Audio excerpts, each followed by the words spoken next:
Howdy, I'm Grey Pilgrim. Well, right now, I was just doing some gun cleaning. This is a 1924 commercial Luger, and it was, it was one imported during the interwar period from Germany. It's made by DWM, Deutsches Waffen- und Munitionsfabriken, and it was from Germany, but it says America or Germany on the side of it instead of Deutschland, which means that this was imported to America. It's not in 9mm. This is in 30 Luger, or 7.62 by 24, which is cool because I just got some more boxes of the 7.62 by 24 from Steinell's. Been looking for some for a while, and they had some in stock, so I bought it. And I'm going to take it out and shoot it in a while, but I just want to make sure it was good and clean. Anyway, you may notice I'm wearing a pith helmet. I always wanted one of these. Well, my cousin is a gem. He is the ultimate scrounge, I guess you'd call it. The guy he reminds me of is, you ever seen an old movie, an old Cary Grant movie called Operation Petticoat? It's about a submarine that where Grant is the captain in charge, and he's stuck with an executive officer, Tony Curtis, who is a con man, a swindler, and a cheat. And he's saddled with a bunch of Army nurses. The whole story revolves around that. It's also a dilapidated sub. So he needs a lot of parts and materials and resources and stuff to get it out of port. And he just can't seem to get them through the Army or through Navy chain of command. But Tony Curtis goes and requisitions,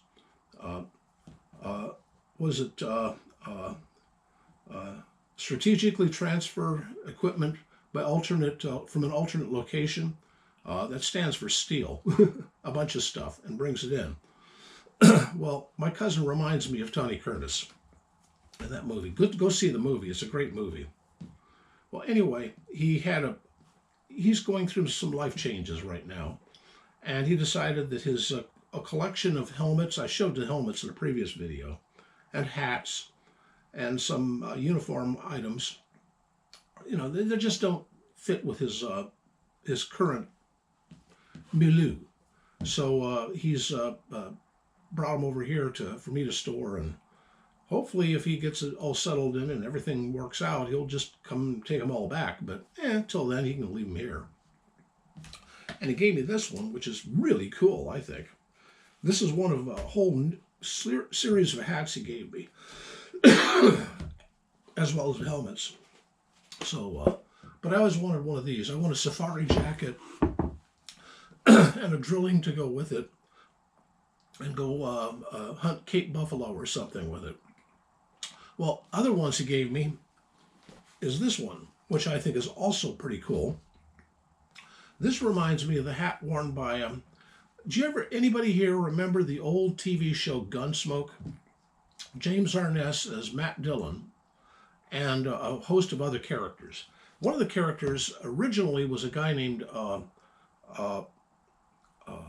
Chester. He limped around. It was played by Dennis Weaver, who later left and went into play McLeod in another TV show. Well, when he left, another guy named Ken Curtis came on and played Festus. This reminds me of the hat Festus wore. Pretty cool. Or, I don't know, it might be an Owsley Bush hat or just a cowboy hat. I don't know what you'd call it, but I think it's cool. I like it. And this one, this doesn't fit. This is way too small. But this is a typical doughboy uniform hat from World War I. And it's just an awesomely cool condition. And if I had one of those display cases for hats, like, there's the other guy, Ian McCollum, he's got a collection of them that he wears all the time. And I say there's another guy on YouTube who goes by the History Guy who collects hats. And there's also the haberdashery historian who does a series on hats. I think it's a pretty cool thing to collect. I collect guns, but I collect other things too, and looks like I've developed quite a collection of these. Another one, just a second, that he just recently gave me a while back. I don't think this one may not fit. No, it does. This is a red Chinese hat from the Korean War era. The People's Liberation Army, or whatever they called it back then, used to wear these. And if I could get my Type 56 SKS over there, and I'd look just like the ones that came charging over the hill and into the bottleneck down there in the south of Korea. Did it start up again? Oh yeah, okay. I don't know, it just keeps turning off, so I just turn it back on. This hat was worn by, as I said, the Chicoms in Korea when we were fighting that little conflict. I have an uncle who was over there. Like something you'd wear at Incheon, or any of the other great battles that happened over there, if you were Chinese. But, oh heck, I think I prefer this. Yeah, that way. It's a little more my style. Anyway, just talking about hats, I've got many, many others. Some are more, well, you've seen some of my hats, and most of them came from my cousin, but a few of them I've had for a while. I've got a leather one that's a perfect winter hat, but not so much in the summer because it's kind of hot. It's leather and it's a little heavy. This one is felt, and it's a more spring and summer hat. Yeah. So if I was out, punching cows or doing the usual job on the plains, that's what I'd wear. Something to keep the sun off your face while you're out there herding cattle around. I have ridden a horse a few times. I know how, and I'm a little too old to really play that kind of dress up anymore, and reenacting and all that stuff. But I do have. I have one other. A traditional Confederate infantry hat. I wonder if this one fits. I don't even know. Yeah, I guess it does.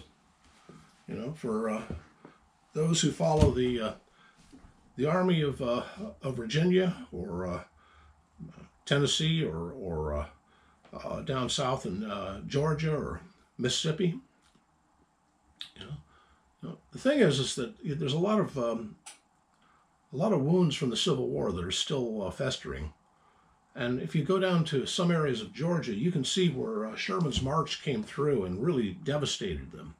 And that the devastation was never repaired in a lot of places in the rural areas. But, I think that it's we're in a world today where a lot of the current political rhetoric is couched in the language of the Civil War. And it just has no place today because when the war was over, everybody who was in the South took the Pledge of Allegiance again and swore to defend the Union. And they pardoned them all, at least all but a few nasty ones that, like